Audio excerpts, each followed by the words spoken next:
أعوذ بالله من الشيطان الرجيم. بسم الله الرحمن الرحيم. وإذ قال إبراهيم رب اجعل هذا البلد آمنا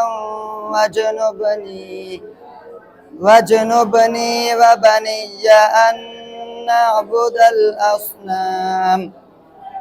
رب إنهن أضللن كثيرا من الناس فمن تبعني فإنه مني ومن عصاني فإنك غفور رحيم. ربنا إني أسكنت من ذريتي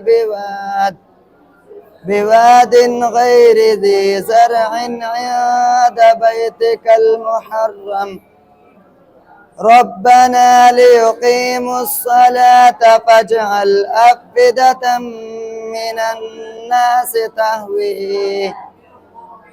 الناس تهوي إليهم وارزقهم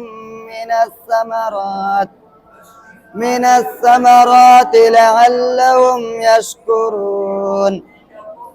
ربنا إنك تعلم ما نخفي وما نعلن وما يخفى على الله من شيء في الأرض ولا في السماء.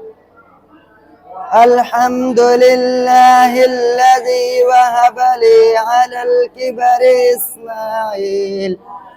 إسماعيل وإسحاق إن ربي لسميع الدعاء. رب اجعلني مقيم الصلاة ومن ذريتي ربنا وتقبل دعاء.